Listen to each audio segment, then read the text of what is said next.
क्या आपने कभी सोचा है कि जिस धरती पर हम रहते हैं वो हमेशा से ऐसी नहीं थी। 4500 मिलियन साल पहले हमारी धरती बस एक आग का गोला थी, चारों तरफ उगलता हुआ आग का लावा और आग की बारिश। यहाँ किसी भी तरह की लाइफ का होना बिल्कुल नामुमकिन था। फिर अचानक मौसम बदला, ऐसे काले बादल छाए जो पहले कभी नहीं देखे गए थे और शुरू हुई एक ऐसी बारिश जो सालों तक चलती रही। इसी बारिश ने हमारी अर्थ को ठंडा किया और बड़े बड़े समुद्र बनाए। लेकिन असली चमत्कार तो अभी होना बाकी था। 4000 मिलियन साल पहले जब पूरी दुनिया खामोश थी, तब समुद्र की गहराइयों में कुछ हलचल शुरू हुई। पानी के अंदर गर्म पत्थरों के बीच दुनिया में पहली बार लाइफ यानी जीवन का जन्म हुआ। एक छोटा सा सिंगल सेल बैक्टीरिया। ये छोटे से जीव धीरे धीरे पूरे समुद्र में फैलने लगे, लेकिन इनके पास अभी एक सबसे बड़ी ताकत आने वाली थी। इन्होंने सूरज की रोशनी से अपना खाना बनाना शुरू किया और इस दुनिया को एक ऐसी चीज दी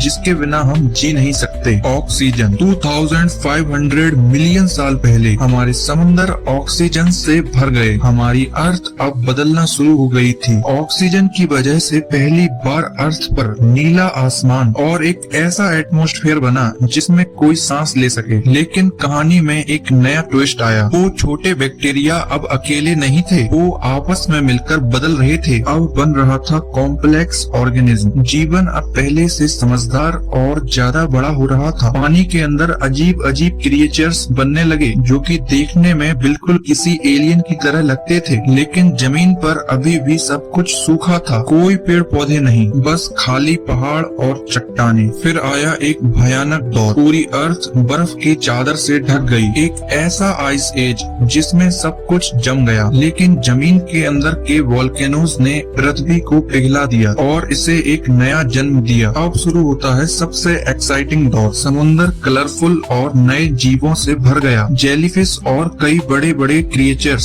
समुद्र पर राज करने लगे। और फिर हुआ सबसे बड़ा चमत्कार। एक मछली समुद्र से निकलकर जमीन पर चलने लगी। जमीन पर लाइफ का ये पहला कदम था। धीरे धीरे जमीन पर घने जंगल बन गए और मौसम बदलने लगा। और फिर शुरू हुआ उनका राज जिन्हें हम सब डायनासोरस के नाम से जानते हैं। करोड़ों साल तक इस धरती पर उनका कब्जा था। लेकिन अचानक आसमान से एक आग का गोला गिरा और सब कुछ खत्म हो गया। एक झटके में सारे डायनासोरस गायब। मगर लाइफ फिर भी नहीं रुकी। बचे हुए छोटे जानवरों का फिर इवोल्यूशन हुआ। आज हम इसी अर्थ से निकलकर स्पेस तक पहुंच चुके हैं। एक आग के गोले से लेकर इस खूबसूरत नीले प्लानेट तक का सफर सच में अद्भुत है।